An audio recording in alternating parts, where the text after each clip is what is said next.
There's much speculation about the biblical origin of the individuals who we call white people today, as on the one hand, the one West divisions of Israelite camps teach that the Hebrew Edomites of Scripture are the progenitor of who we call white people today, and this view was passed down to them by Edward Bivens, who founded One West in the 1970s. However, as we have covered in the YouTube series Unmasking the Edomites, this doctrine doesn't hold water for many reasons, like the fact that old writers spoke about the Edomites being a swarthy colored people, and even the ancient depictions of the Hebrew Edomites that were made by the Romans showcase Negro-type people, not Caucasoid, or so-called white individuals. Furthermore, this particular doctrine has a shocking history, because although it was the One West camps who made the doctrine mainstream, posting it on the internet and screaming about it on street corners, its true origin actually isn't with Edward Bivens, but instead comes from the Jewish Talmudic writers who claimed Rome is Edom.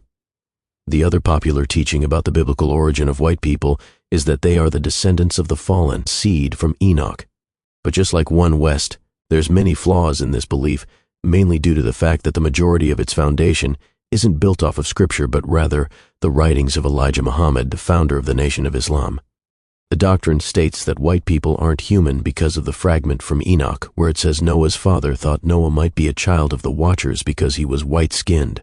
And they use this to say that white skin only comes from the fallen angels. They then follow this up by using doctrine from the Nation of Islam specifically. Malcolm X's dehumanizing 1963 speech, where he compared white people to dogs and stated that they used to have tails, and it's this speech that the modern teaching gets its source to say whites have a genetic trait that causes them to grow a tail and therefore they are a hybrid race. However, this teaching has many holes in it. For starters, white skin does not only come from the fallen angels, because we see in the book of Enoch that Noah had white skin and was fully human. Furthermore, there were also other albinos as well as lepers in the Bible who were what we would call fair-skinned today, who had no connection to the fallen angels. It's also very important to know that the idea that all Nephilim are white-skinned is incorrect, because African folklore mentions black Nephilim offspring, specifically sirens and water spirits such as Umoja and Mami Wata from Nigeria. It's also important to know the idea that having a tail is a Caucasian trait is also untrue, as the thing people are referring to when they teach this is something called a vestigial tail, which got its name to help push the doctrine of evolution. But in reality, it's not a tail like you see on a monkey. It's a birth defect, where some skin and muscles are left over from birth, making a tail-like shape. They don and have bones and are not attached to the human skeleton whatsoever like an animal tail. These so-called tails really only fit their name when they just so happen to be in the right spot, because in many cases they are in areas where a tail wouldn't be found, like being stuck to your leg or arm. It's also important to know that it's a 20th century myth that all white people are born with these tails. This false teaching was created during the Jim Crow era of America, where many whites were using scientific racism to try and hurt the minds of the black community. So black people made up this teaching to make it so white people were the ones who were the monkeys.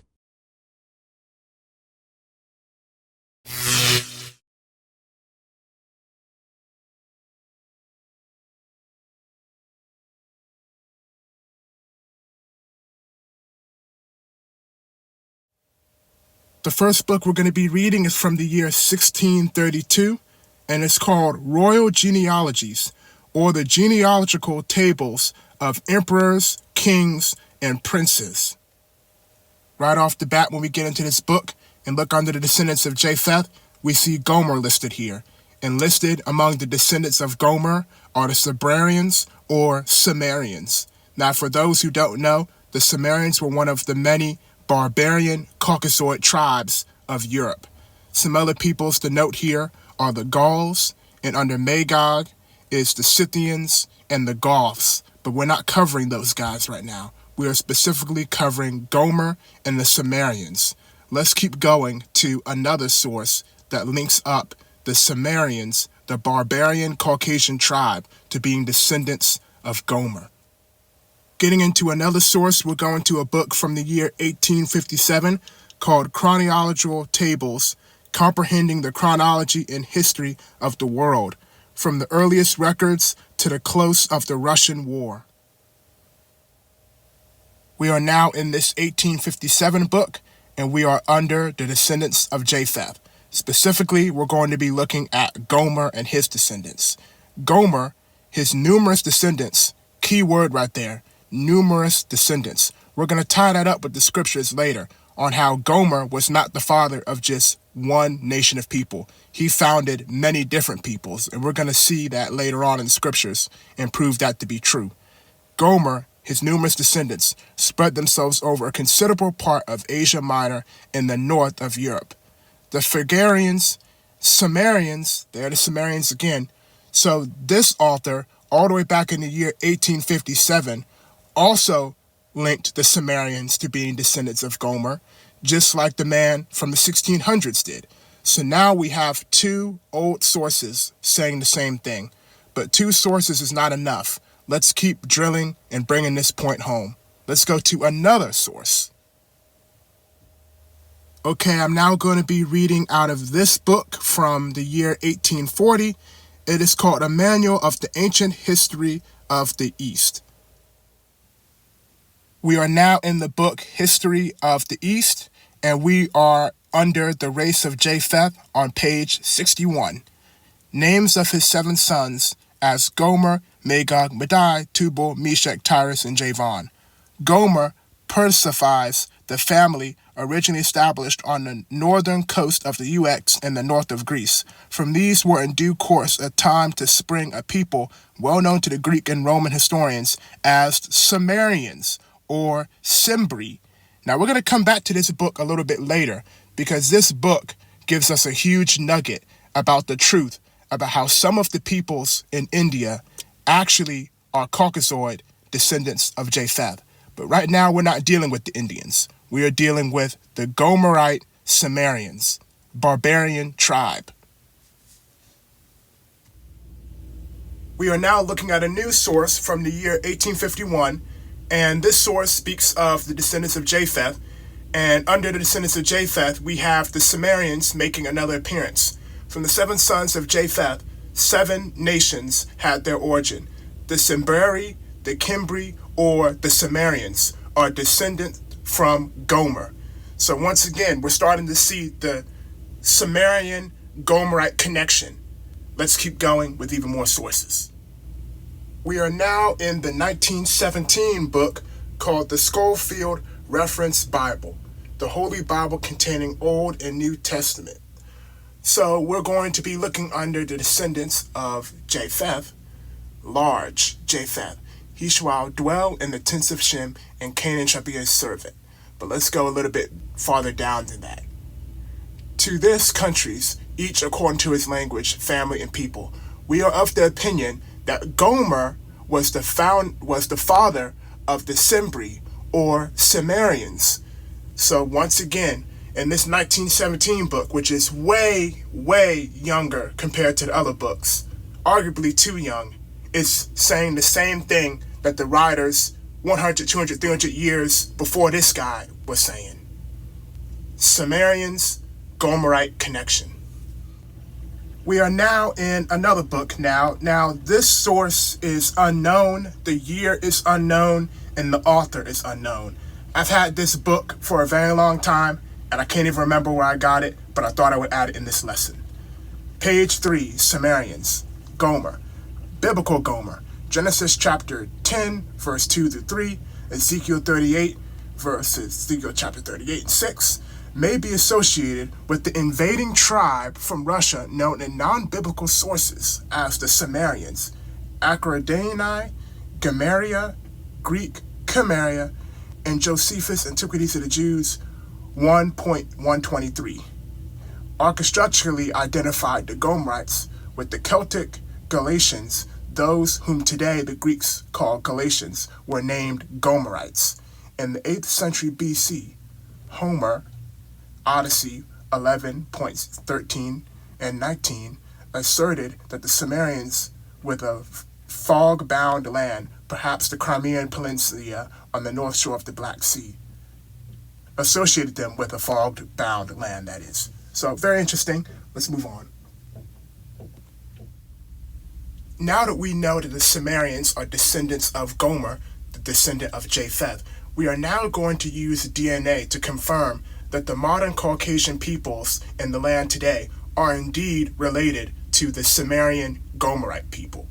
Now, one thing that we're going to learn in this series is how we can connect the dots with DNA to prove who is who once and for all. Because one of the huge issues that the One West camps do is they'll grab a random depiction of a black man in France, and that's what they use to say that Japheth is black and not the progenitor of the Caucasian people. But what we're going to learn in this lesson is that the idea that Europe is all white is actually very modern, because in ancient times, Europe was a melting pot. You had Moors, scattered Israelites, and Arabs. All of those people were black people. So those black depictions that you see in Europe are not the descendants of Japheth. Those are the Moors, Israelites, and Arabs. So we see that the Sumerians were descended from the R1a haplogroup. Haplogroups link people up to sharing a common ancestor. So they were of the R1a lineage. Let's see what the modern white people carry in their blood today.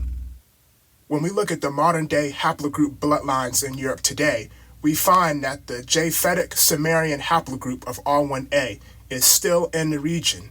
Furthermore, it's in the same places that they were known to be in the sources, like Russia and Ukraine. So these people, Caucasoid peoples who live in Russia and Ukraine today, are directly related to those Gomerite Sumerians, as they come from the same bloodline.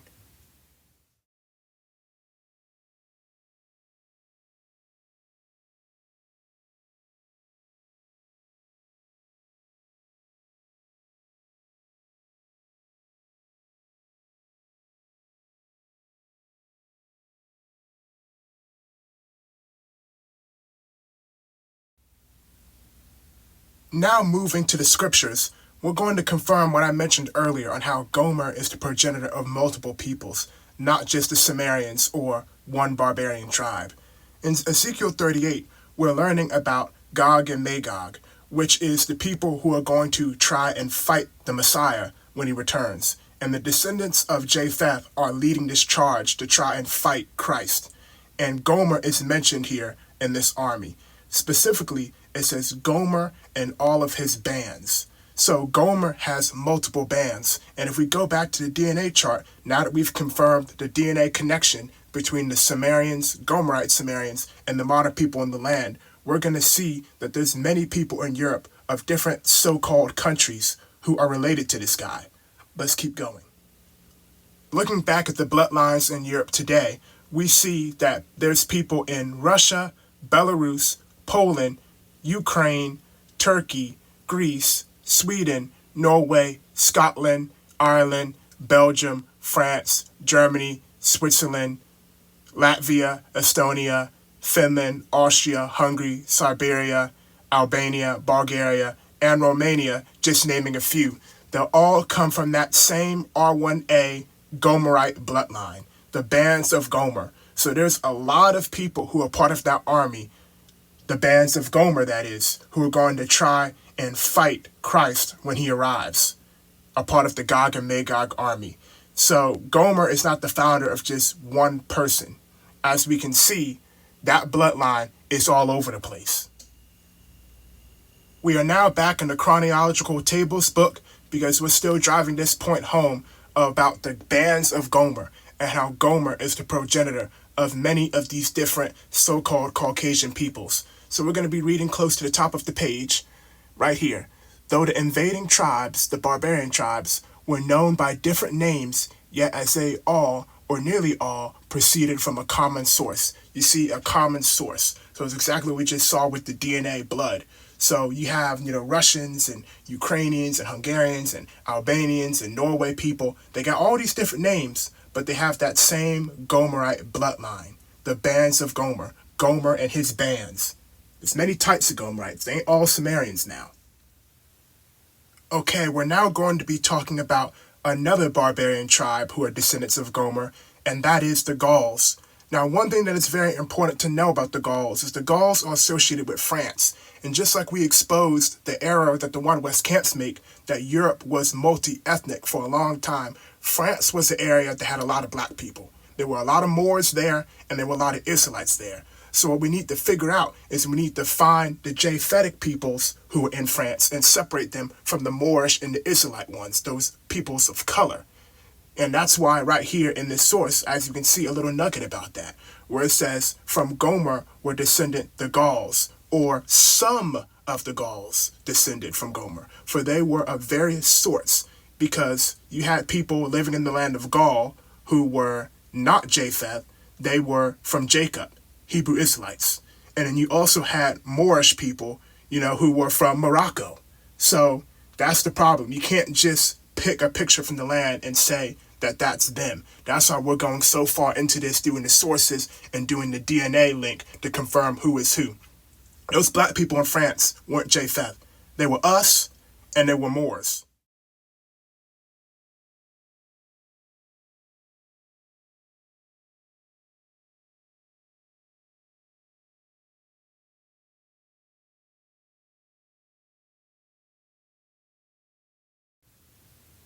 Okay, we're now getting into the European barbarian tribe of Gauls. And right off the bat, we're looking at an old Roman coin depicting a Gaulish woman who's been made a slave by the Romans. Now, I've borrowed this coin in the past to show a timeline contradiction in the One West Camp doctrine of Esau being the white man, because the Romans were also the same people who made those coins depicting the Hebrew Edomites as being a people with afros, large Negro noses, and big lips.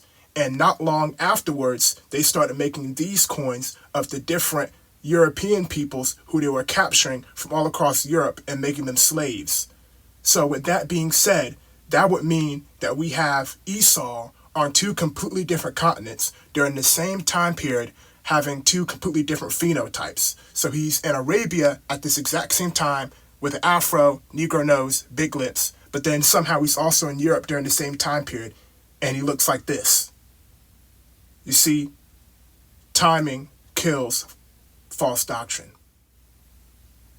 Before we get into more of the Japheth-Gaul connection and then go into the DNA to prove the connection, we're going to look at a writing from Edward Gibbon from the year 1789 and read his description of what the Gauls looked like.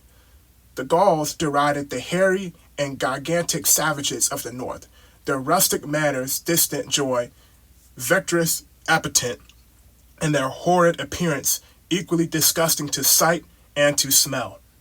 So, Edward Gibbon was under the impression that the Gauls smelt terrible, and they were northerners, and that they were savages. So we know he's talking about the Caucasian barbarian tribe Gauls and not Moors and Israelites who live in the land of Gaul. I also would like to say, here at the Light into the Gentiles channel, we are a channel for all nations of people to learn to get closer to Yah. And this might offend some people, but hey, we got to deal with truth here. He said that they smelt really bad.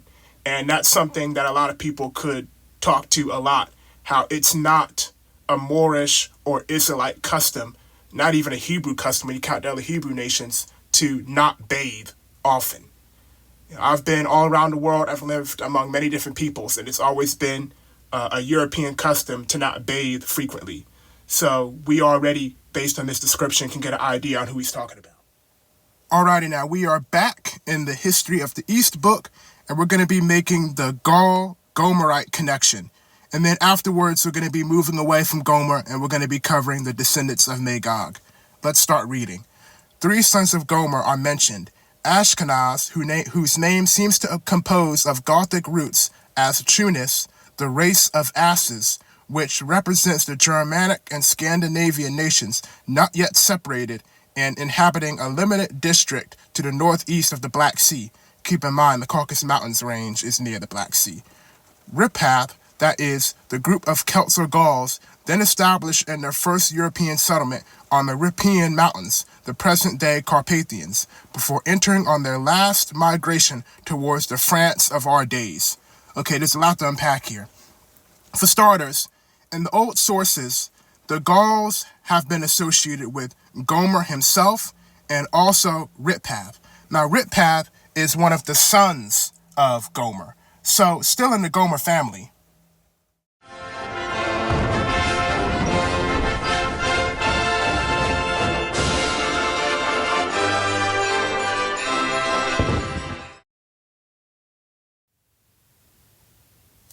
Okay, we are about to read a newspaper article from 1942 that talks about the people of the Soviet Union.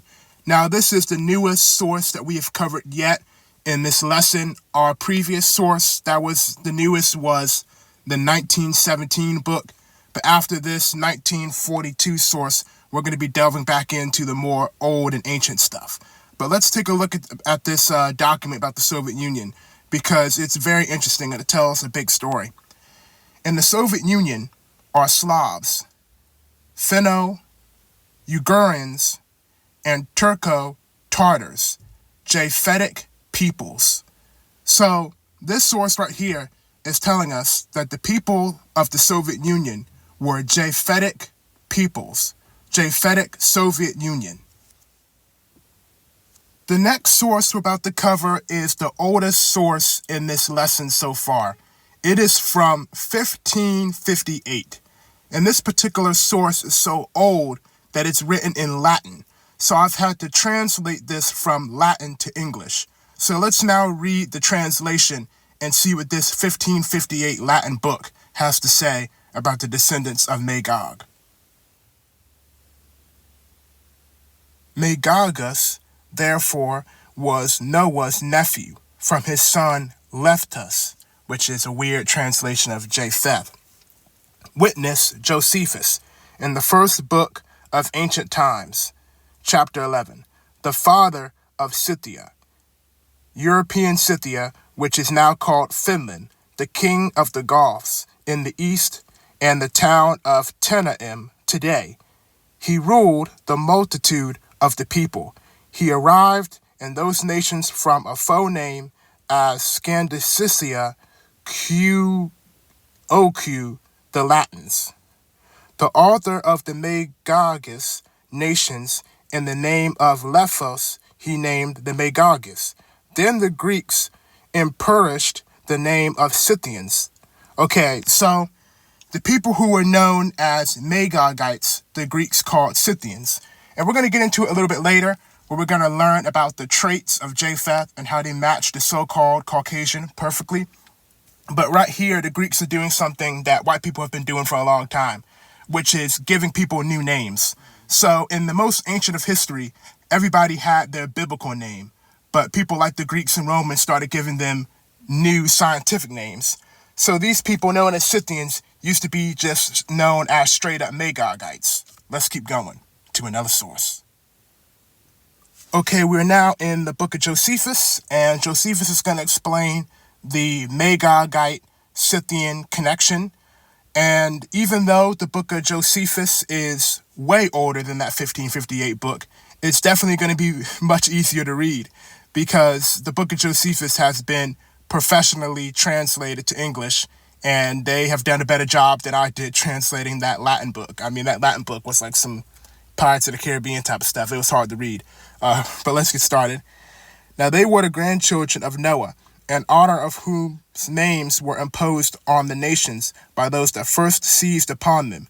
Japheth, the son of Noah, had 7 sons. They inhabited so that, beginning at the mountain Taurus and Amanus, they proceeded along Asia as far as the river Tanis and along Europe to Cadiz, or Kazed, setting themselves on the land which they light upon, which none had inhabited before. They called the nations by their own names, for Gomer founded those whom the Greeks now call Galatians. Interesting. So Gomer's showing up again. And the Greeks are doing the same thing. There's nothing new under the sun. The Greeks are giving people new names, so the Galatians were known as Gomerites, but now the Greeks are calling them Galatians. Their new Greek-given tribal name, but they're originally just Gomerites, okay? Let's keep going. But were then called Gomerites. Magog founded those that from him were Magogites, but are by the Greeks called Scythians. There you go. So the Greeks started changing the Bible names to names that they liked better. It's no different than us Israelites being called African American now, or Chinese being called Chinese. All these names are new.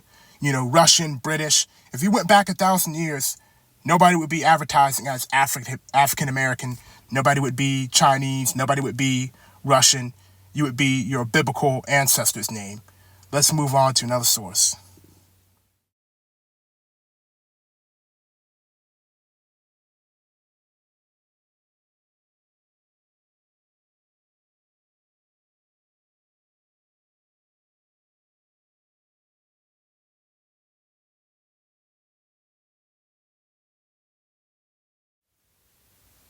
Alrighty, now we are now in a new book. This book is called The Dominion or Unity and Trinity of the Human Race, and it's from the year 1858.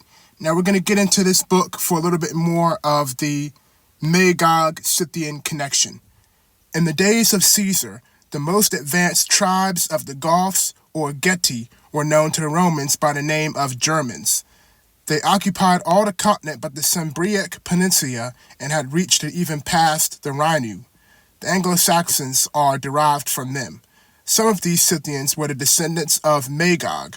For this we have the authority of Jewish historian Josephus, who says Gomer founded those whom the Greeks now call Galati, but were then called Gomerites. Magog founded those from him were called Magogites, Magagi, but who are by the Greeks called Scythians. Okay, so now we have this author from the year 1858 quoting the book of Josephus. So now let's move on to some other pages in this book because we have some more interesting stuff to learn. We are now on page 11 of this book, and what we're going to be reading right here is very similar to what we talked about earlier in the lesson about how timing kills false doctrine. So let's get started reading here. In the 3rd century BC, the Usan, a people with fair complexion, blue eyes, and yellow hair, dwelt eastward on the confines of China, and even now, among the Manchus, are frequently seen individuals of some distant type. They differed so much from the Mongolian Tartars that the Chinese writers, in describing their blue eyes and red beards, say they resemble a large species of ape, which they descend. Okay. Let's stop for a moment. What I want you guys to see is that there were a people with Caucasoid features living near China in the 3rd century BC. All right? The 3rd century BC was before the New Testament was even written. And we know that the descendants of Esau are still in their Arabia homeland during this time. So we have white people on a completely different continent living with Caucasoid features during the same time period that we've already seen in past lessons and in the intro to this lesson, that Esau is in Arabia and that he's black. Furthermore, we see in the New Testament that the land of Edom is mentioned.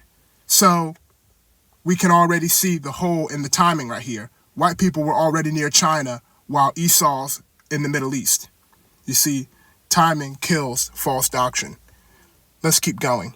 They lived near Lake Belek in the 4th century AD and were driven by the Chinese to the west and northwest, or into the country of the Alans. Okay, let's move to another page now. Here's some more information about the barbarians living on the confines of China that we just read about. So the dude in the book misspelled their name. Their name is the Wu Sun. He did it with a double O and then Sun, but it's a W-U and then Sun. So let's read right here. There has the quote about what the man said, the Chinese man, about how they resemble apes or monkeys. But let's get down to here. When only a few number of the skulls from the Wu Sun territory were known, the Wu Sun were recognized as a Caucasoid people with slight Mongoloid admixture. Okay, when we're going to look into the DNA, we're going to see some interesting things. So based on this, they were a mixture of Caucasoid and Mongoloid type. Let's look at the DNA now. Genetic analysis of ancient Wu Sun individuals reveal they possessed both Y chromosome haplogroup C and mtDNA haplogroup D4, with some individuals showing the R1b haplogroup. This is important to know because R1b is one of the most common Caucasian haplogroups in Europe today. This suggests the Wu Sun were not a genetically uniform group, but were genetically diverse, likely reflecting a mixed population of both East Asian and West Eurasian origins due to their migrations and interactions with other groups. Okay, so they were not all the same. but seeing that Caucasoid haplogroup R1b linked up among these is something very important to see. So they were Caucasians and then they were Mongoloids. So good to know.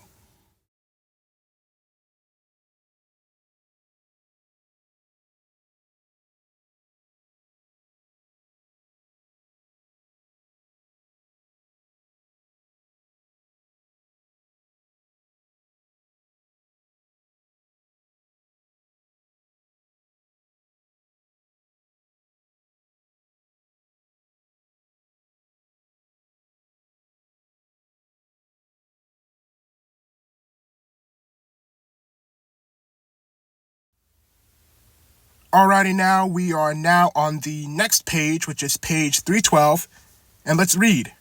Of this blue-eyed, red-haired, rosy-cheeked race is but the expansion of the restless and roving race of Alans, or as the Romans called them, Asiatic Scythians. In the 2nd century, the Alans between the Don and the Dnieper attacked the Romans on the Danube, and in the 3rd century, the Goths aligned themselves with the Alans, both being of the same stock. Okay. Hold the phone. Pause right there. So we have two very interesting things to dissect right here. The first thing is that the Romans called the Alans Asiatic Scythians. So we're going to look into the DNA a little bit later to see if the Alans have any genetic connection to the standard Magogite Scythians we've been looking at. Are these the same people? We're going to take a look at that. Another thing that we need to take a look at right here is we learn that the Goths and these Alans are of the same stock, same genetic stock, same ethnic stock. That's very interesting because we learned at the beginning of the lesson in the Royal Genealogies book that the Goths and the Scythians were both listed as descendants of Magog. Very interesting. Let's move on. Pop again real quick. I know many will be like, brother, you've barely used any scriptures in the first 28 minutes of this lesson. You've only been using historical references from other books. And I hear you. We're about to get into the scriptures. I'm laying the foundation of the history and the DNA of these people. And then we're going to use the scriptures to tie everything together. We're getting there.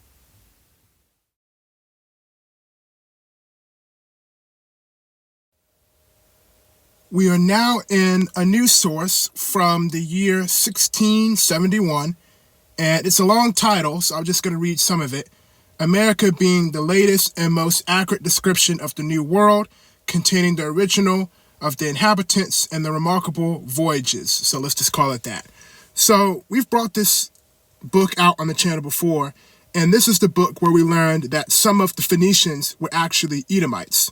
So we used this in the Unmasking the Edomite series to learn about the Phoenician-Edomite connection. Now, for those who don't know, the Phoenicians were a tribe of people who came from the Red Sea area, which is where the Edomites are from, and they're Negroes, so Negroid Esau. But we're not here to talk about Esau. It's not about Esau. We're here for another little nugget that was in this book, and that is the descendants of Tubal, the son of Japheth. Right here, it says, the Spaniards springing from Tubal of Japheth. Okay, we're not going to read any of the part about Esau. That's not what this is about. But I just want to go here talking about the Spaniards coming from Tubal. So keep that in mind. We're going to go into the scriptures and look up some things about Tubal, and we're going to connect the dots. We are now in the book of Ezekiel, specifically Ezekiel chapter 27, verse 13, and the scriptures are going to tie everything together. The scriptures are going to connect the Tubal-Spaniard connection. Let's get going. Javan, Tubal, and Meshach, they were thy merchants. They traded the persons of men and vessels of brass in thy market. Okay, hold the phone. Let's stop right here. So Tubal traded the persons of men. Slavery. Tubal is in the slave industry. It also talks about the vessels of brass. So Tubal was involved in the brass industry. Another thing to talk about is merchants. Sea merchants, sailors. So we have sailing, slavery, and brass. Keep those three things in mind. And also remember, we just read in the 1600s book that the Spaniards are descendants of Tubal. All of these characteristics of Tubal fit the Spaniards perfectly. They were merchants, They were huge into slavery, and they were into the brass industry. So we're seeing the characteristics of the Spaniards inside Tubal in the scriptures. The scriptures linking everything together.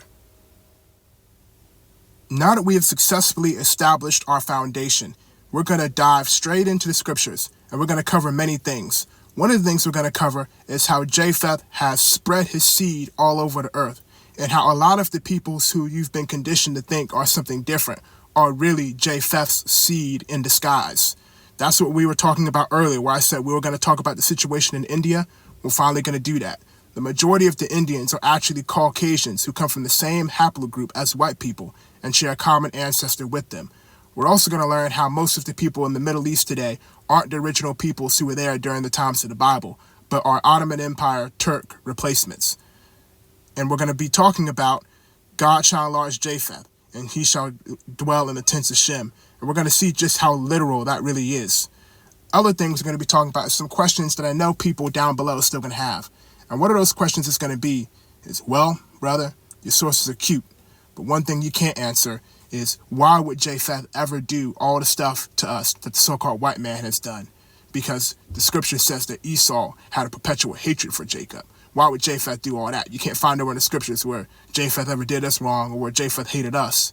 And I'm glad you asked that, because the One West camps have led people astray to think that the only nation who hates Israel and wants to destroy us is Esau. So if any person comes up to try and harm a descendant of Jacob, that must mean they're an Edomite. But that is false. We're going to learn that it was actually the descendants of Japheth who teamed up with Esau to try and help him slaughter Jacob's family in the book of Jubilees. We're also going to be learning some shocking things in the Dead Sea Scrolls. Furthermore, another thing we're going to be covering is the false One West Camp doctrine that says that Zepho led an Edomite army into Europe and kicked all of the Japhites out. And now it is Edomites in Europe who are pretending to be Japheth. We're going to debunk that too. Another thing we're going to do on topic with the Zepho thing is we're going to prove that those exiled blacks from Europe, the blacks who got exiled and shipped out to the Pacific Islands and the Caribbean, we're going to learn that those blacks were actually Israelites, not Japhites. Let's get started. We also learn another key about the descendants of Japheth in Jasher chapter 10 and verse 6. In Jasher 10 verse 6, we learn that the descendants of Japheth were divided into many divisions and languages. And the idea that Japheth is known for speaking many different languages is something that the scripture tells us multiple times, because we also see this in the book of Genesis. Another thing to key in on is not just the different languages, but also the many divisions. This fits the so-called white man to a T, like no other people, because the Caucasians are divided into many divisions upon the earth today, and they speak many different languages. But let's keep bringing this home.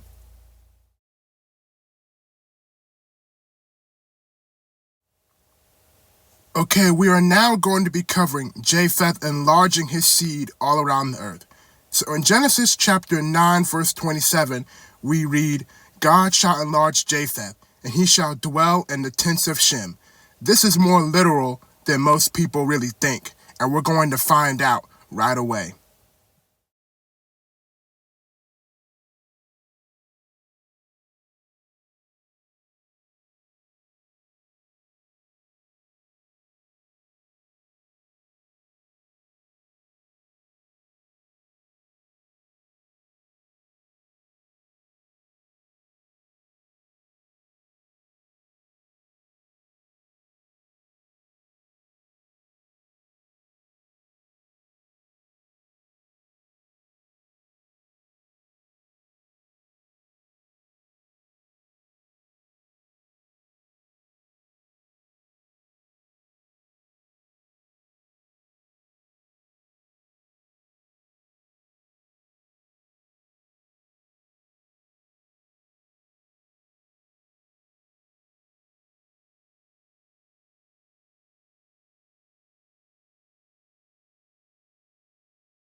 Okay, we are now back in the ancient history of the East book because I told you guys that we will be coming back to learn about the Caucasian Japhetic Indian connection. Right here we see that there was a branch of Japheth that crossed into Hindu Kush and penetrated into India, destroying or subjecting the earlier Hamitic population. Now, there's been a lot of debate and arguing between historians over the years about what we know as the Aryan invasion, which is the Caucasians who pushed into India and set up shop there. Now, the argument is that they come in peacefully or was it an invasion? I'm going to go with invasion because everywhere Japheth has gone, it's been an invasion. I mean, in 1917, when the Europeans pushed into the Middle East, do you think they went there on peaceful terms? No. When the British came to Australia and took over there, you think they came on peaceful terms? No. When they went over to New Zealand, you think it was peaceful terms on that? No. When America went to the Philippines, was it peaceful terms on that? No. Japheth enlarges himself, and he's an enlarger, and he's a conqueror. He didn't come here under peaceful terms. So the debate on, oh, he came here and he was being nice. Nah, let's go with the invasion, the Aryan invasion. And we're going to learn more about that. And we're going to learn about the different types of Indians and how most of them are actually Japhetic Caucasians who are the descendants of these Japhites who we learned about in this book, who penetrated into India and subjected the Hamitic peoples who are living there.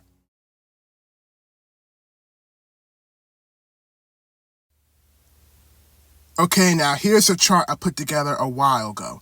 The Caucasian is genetically closer to the Indian than the Negro.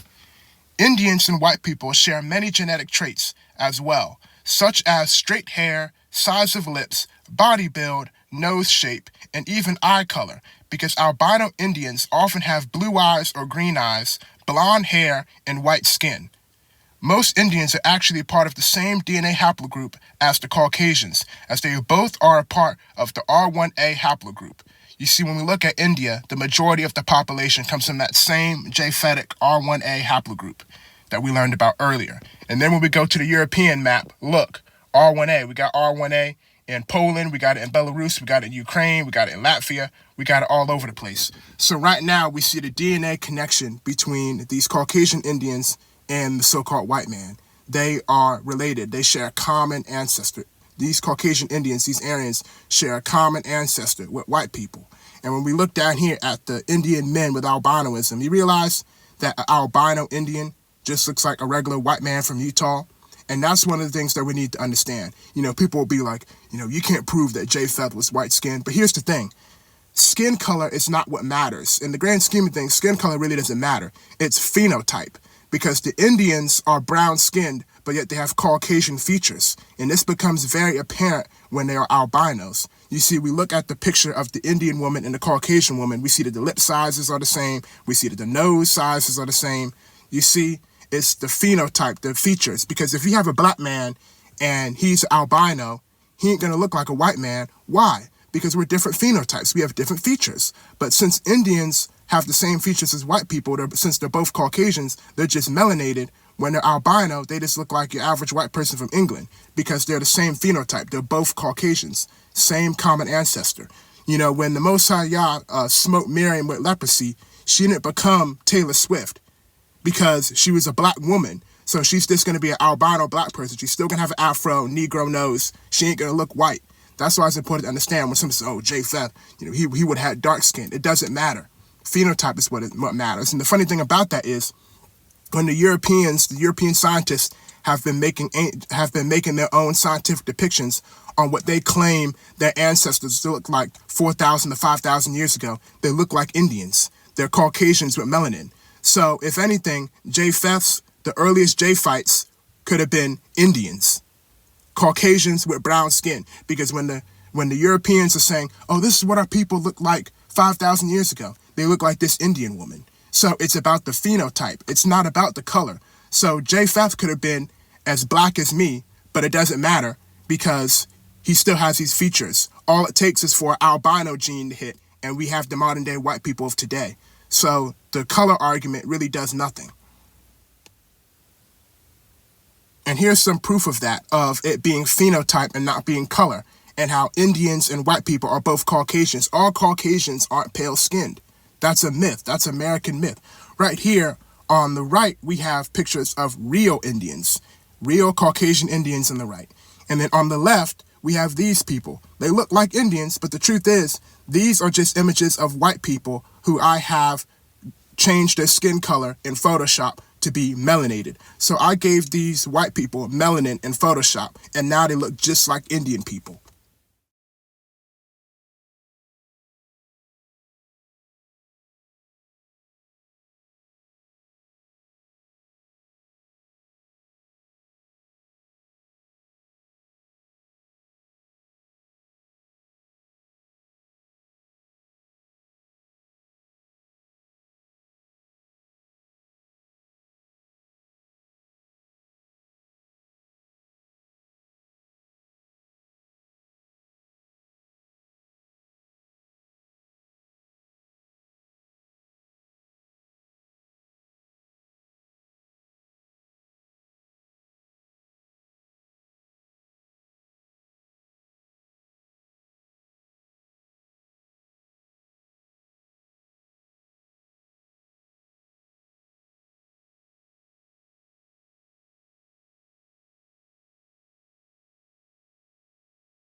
Okay, we're finally making it to the big part of this lesson, where we're finally going to cover the false doctrine that states that Zepho the Edomite led an Edomite invasion into Europe and kicked out the descendants of Japheth. So the question is now, if Japheth wasn't the one who was expelled from Europe, who were those people? And I'm going to show you right now who those blacks who were exiled from Europe really were. Let's get reading. Prince Henry's colonies were enlarged by his successor, King John II.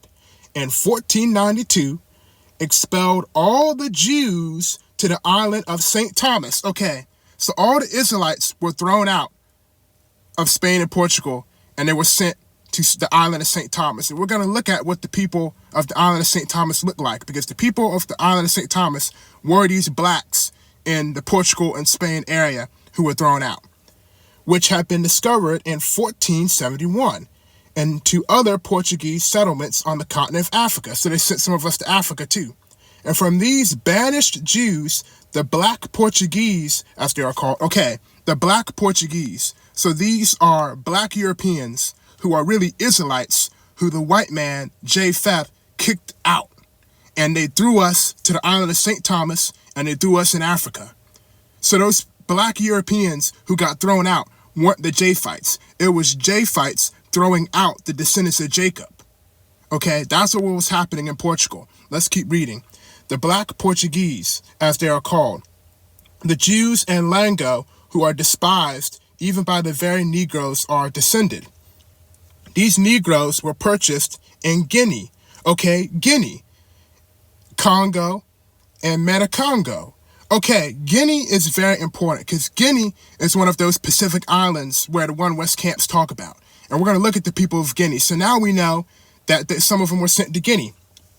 And the colonies had plantations furnished with from 150 to 3,000 Negro slaves in the beginning of the 16th century. The Spaniards and Portuguese began to transport Negroes for similar labor to the West Indies and Brazils, by which the Negro trade was rapidly increased. Okay, so now we got Israelites, descendants of Jacob, getting kicked out of Portugal and Spain and sold into slavery. And some of us went to St. Thomas, some of us went to Guinea. Here we go. This is who it was. Those blacks were Moors. Those blacks were Israelites. There were Israelites and there were Hamites. That's who was thrown out. Japheth was not the one being thrown out. He was the ones throwing our people out. We were scattered into Europe, and he started tracking us down and throwing us out. Japheth was enlarging himself and getting rid of all of the people who stood in his way. It was nothing to do with Japheth getting kicked out by Esau. That was us getting thrown out. Because who knows? If you're an Israelite watching this video, you might be a descendant of one of those blacks who went to Europe and got thrown out. You may be a descendant of one of those guys. Let's move on to talk about the Zepho situation.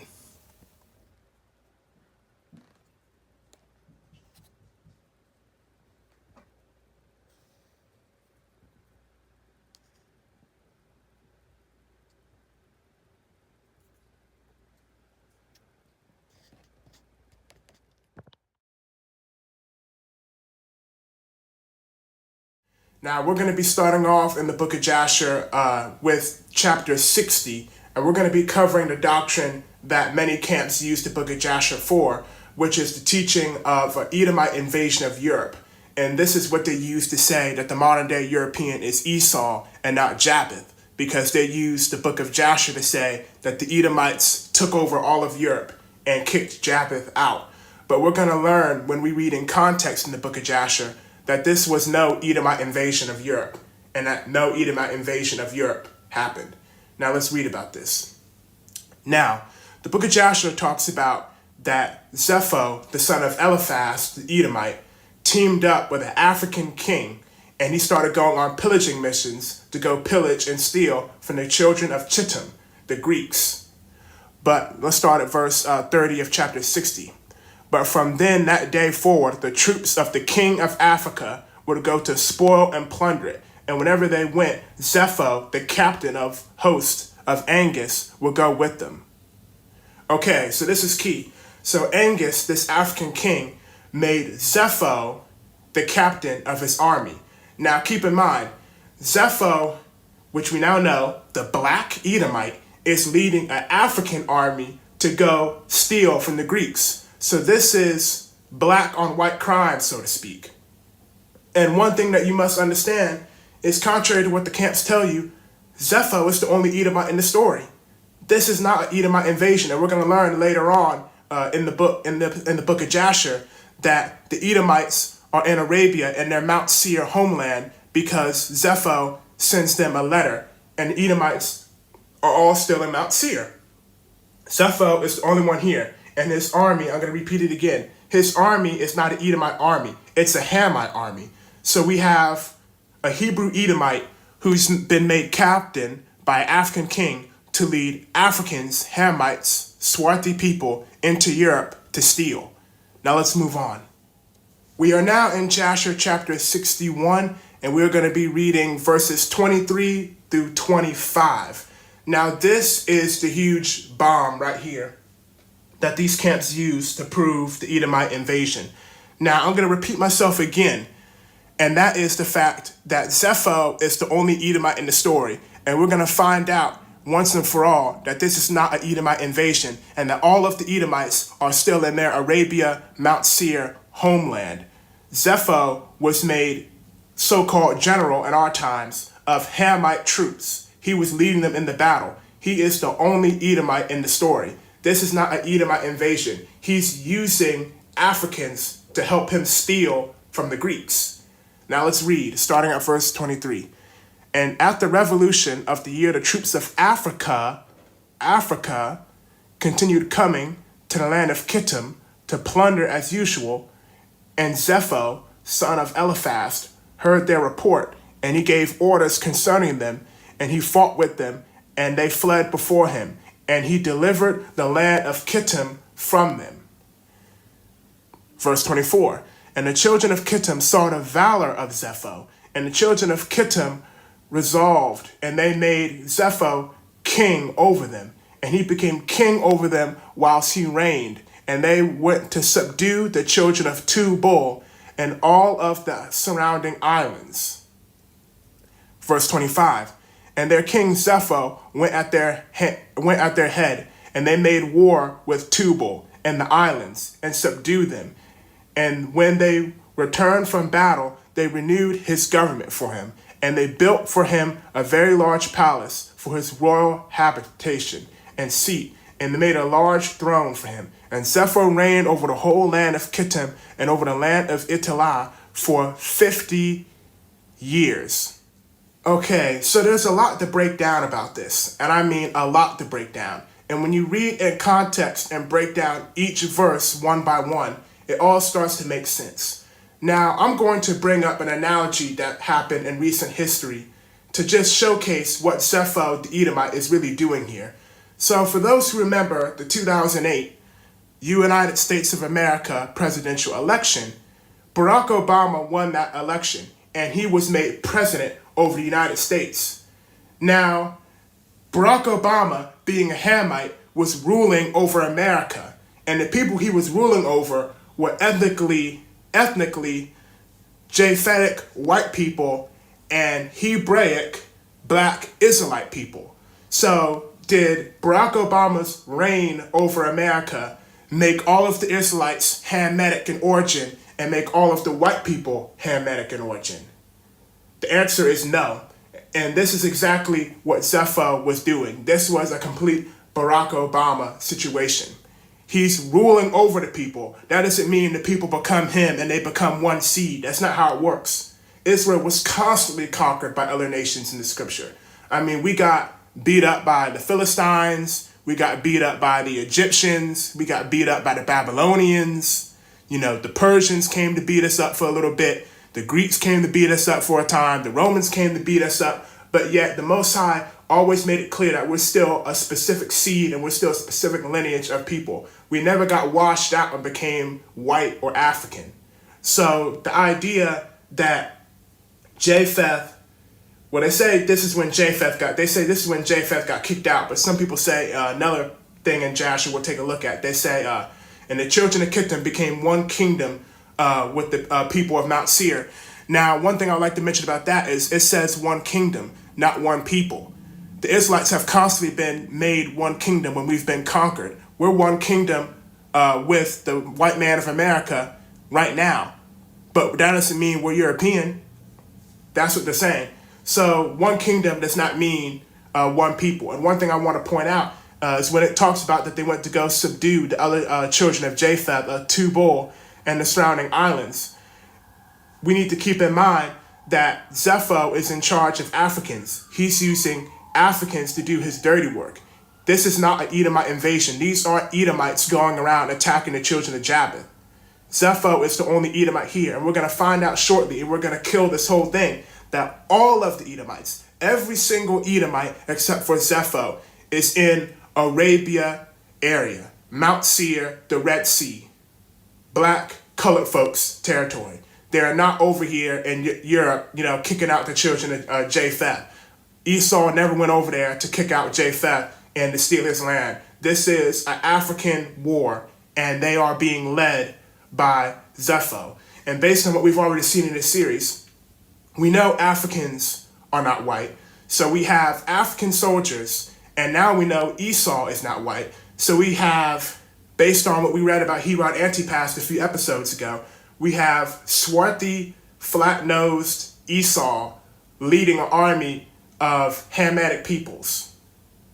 So there's many problems with this. So you're saying that Europe became white because of Esau pushing in, but when Esau never pushed in the first place, it was this Japheth by himself with some Africans.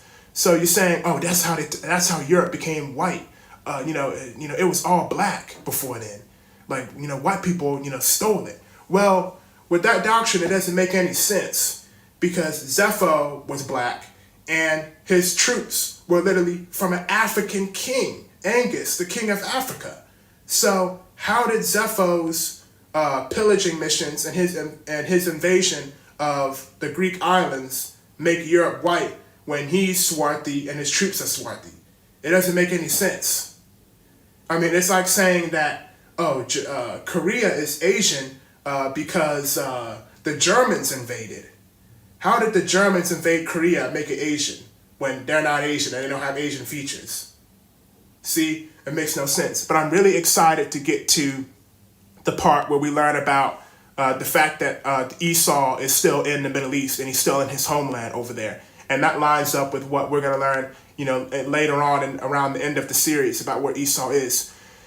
Now, also, we have the part where it talks about that he ruled over Chittim, over the land of Italy, for 50 years. They say, Rome is Edom. But we're also going to find out in the book of Jasher that Rome is not Esau and has nothing to do with Esau. And I just want to go back to the black Edomites that we already looked at. So whenever you see in the book of Jasher, you see, like, let's look at Zepho, for example. Zepho ruling over the children of Chittim. Imagine a black man sitting on a throne. That's what was happening. It wasn't white Edomites pushing out black Japheth. It was black Esau conquering heathen Japheth. That's what it was. But let's move on.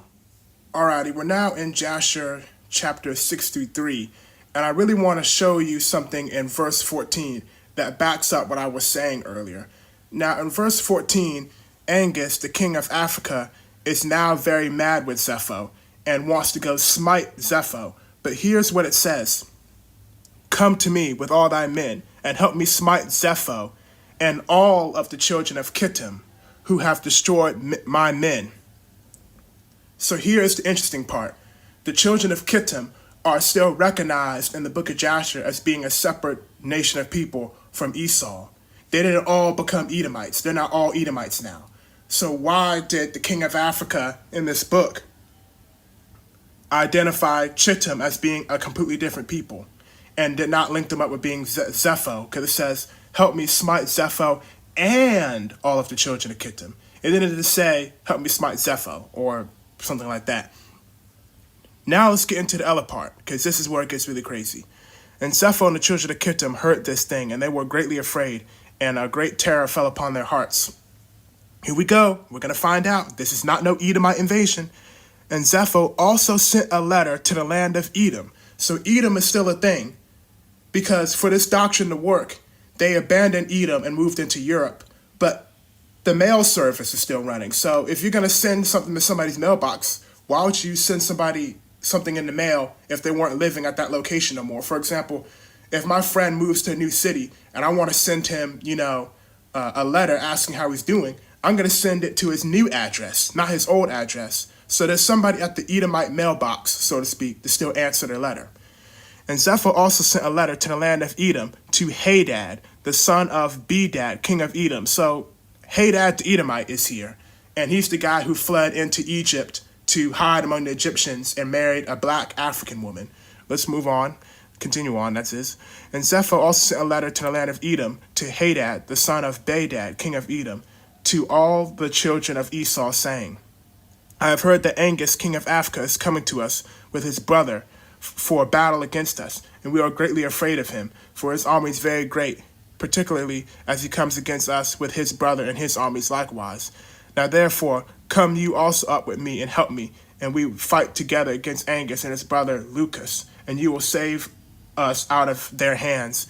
But if not, know ye that we shall all die.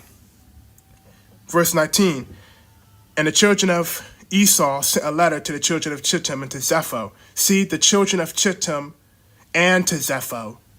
Even Esau knows that these aren't his people. And the children of Esau sent a letter to the children of Chittim and to Zepho, their king, saying, we cannot fight against Angus and his people, for a covenant of peace has been between us these many years. Yeah, because Esau likes Africans, so he ain't about to go and fight them. Peace has been between us these many years, from the days of Bela, the first king, and from the days of Joseph, the son of Jacob, king of Egypt, with whom we fight on the other side of Jordan when he buried his father.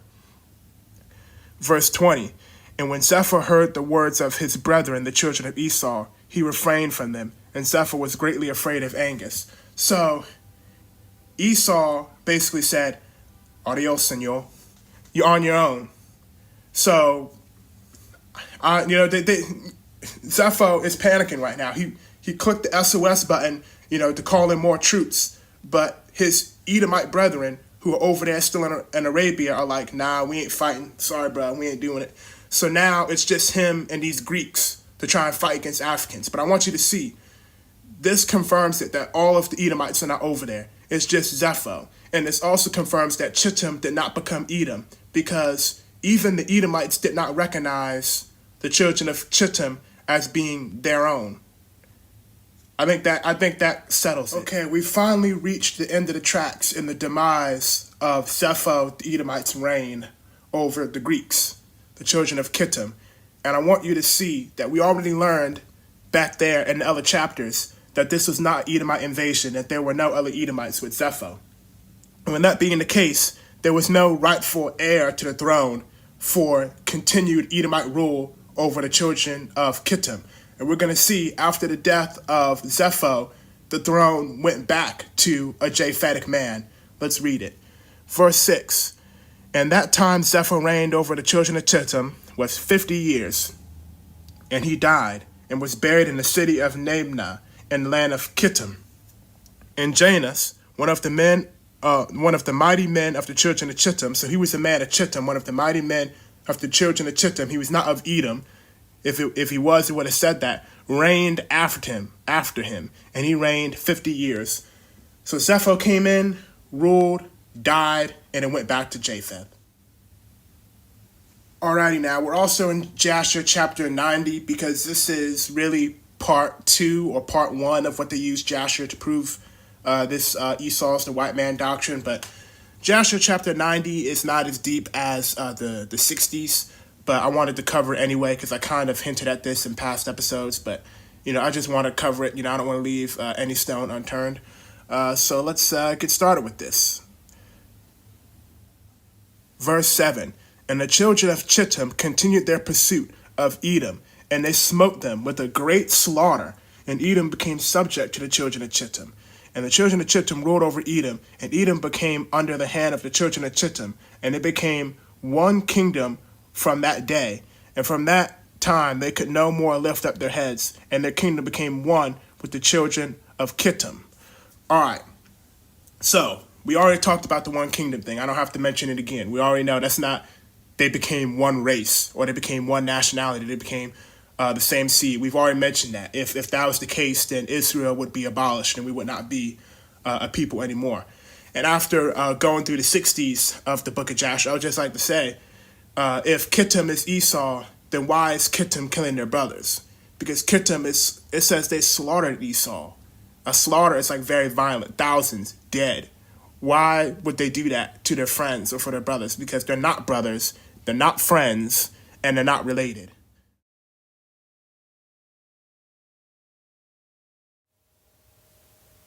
Okay, we are now in Jubilees chapter 37. So we're starting to get into what I was talking about earlier, where it is a false teaching that everybody who's ever done Israel wrong is an Edomite or has to be Edomite. It's also wrong that the white man has to be Esau because of his history of oppressing the children of Israel. But what we're about to learn is that Japheth has had an issue with the Israelites for a very long time, just like Esau has had an issue.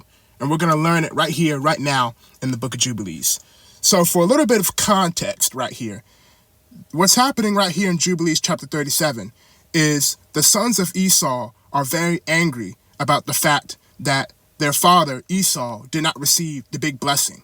So they're going around to the surrounding lands and hiring soldiers to help them try and slaughter Jacob's family. And look at one of the peoples who's listed as being one of the peoples who the children of Esau got to help them for their army.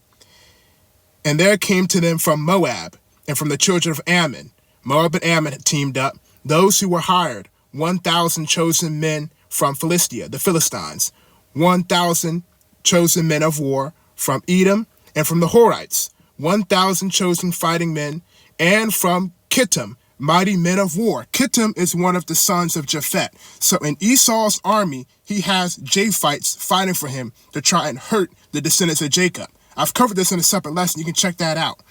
But right here, we have Moab, Ammon, the Horites, Esau leading the way, the Philistines, and Kittim. Okay, we are now in the Dead Sea Scrolls, the War Scroll, and we're going to learn about further learn about Japheth's hatred for Israel and his secret plan and agenda. All right, so we're going to bring this home even more. For the instructor, the rule of the war, the first attack of the sons of light shall be undertaken against the forces of the sons of darkness, the army of Bela, the troops of Edom, Moab, the sons of Ammon, the Amalekites, Philistia, and the troops of Kittim, of Ashur. Supporting them are those who have violated the covenant, the sons of Levi, the sons of Judah, and the sons of Benjamin. Those exiled to the wilderness shall fight against them, against all their troops, when the exiles of the sons of light return from the wilderness of the peoples to camp in the wilderness of Jerusalem. Then after the battle shall they go up from that place, and the king of Kittim shall enter into Egypt in his time, and he shall go forth with great wrath to do battle against the kings of the north, and his anger shall set out to destroy and eliminate the strength of Israel. So the anger of Kittim, one of the descendants of Japheth, to set out and destroy and eliminate the strength of Israel. You see? So the descendants of Japheth want to take us out. Not all of them. We got righteous ones, all over the world who are in the covenant. They'll be in the kingdom. We're not pushing that narrative that all so-called white people are bad. That's not even close to being true. But when we're talking about, these military superpowers and these governments and these evil soldiers, they have the same goal as the Psalms 83 nations. Japheth, the white man's not Esau, but he wants to take out Israel just like Esau wants to do and just like Moab wants to do. You see, let's read it again. To destroy and eliminate the strength of Israel. But let's keep going. Then shall be a time of salvation for the people of God, and a time of dominion for all the men of his forces, and eternal annihilation for all the forces of Bela. There shall be great panic among the sons of Japheth. So Japheth is going to be panicked, all right, because this evil is not going to last. Assyria shall fall with no one to come to its aid, and the supremacy of Kittim shall cease. Okay, so now we're learning about the supremacy of Kittim. White supremacy, Japheth supremacy. There shall be no survivors of all of the sons of darkness. Okay, now before we move on, there's something let's clarify. People of all nations can have salvation and can come into the covenant, be grafted in, and be among the Israelites and be saved. So when it's talking about there should be no survivors, this is not talking about that no descendants of Japheth or Kittim will be saved. This is talking about the sons of darkness. These are the evil people. These are the evil ones. All right, I have a whole Gentile salvation series where we cover all that. That's not what I'm saying right here, and that's not what this is saying. But what we needed to learn is that Japheth has hatred for Israel, and he wants to take us out. So that therefore proves the white man doesn't have to be Esau to have done what he's done and to be doing what he's doing. Okay, we are now in Ezekiel 38, where we're learning about the troops of Gog and Magog. Gog and Magog are Japheth, the so-called white man, okay? And we're also going to go to another chapter in Ezekiel, because I don't want people getting the wrong idea that there's no salvation for the nations, because that is a very wicked and satanic doctrine that the Most High Yah only loves one ethnicity of people when they serve him. Yah loves all people who serve him are in his covenant. I mean, Isaiah 56 talks about the stranger who is not of thy people, and that Yah's house of prayer shall be a house of prayer for all people. White people, Koreans, don't matter, okay? So we're going to go there so people don't get the wrong idea. But we need to keep talking about the evil Japhite, evil ones from Japheth right now. Ezekiel 38. And the word of the Lord came to me, saying, Son of man, set thy face against Gog, the land of Magog, chief prince of Meshech and Tubal, and prophesy against him. And thou, says the Lord God, behold, I am against thee, O Gog, the chief prince of Meshech and Tubal. Okay, so Gog's the chief prince of Meshech and Tubal. I will turn thee back and put hooks in thy jaws, and I will bring thee forth and all thy army and all thy horsemen, all of them clothed with all sorts of armor, even a great company with bucklers and shields, and all of them handling swords.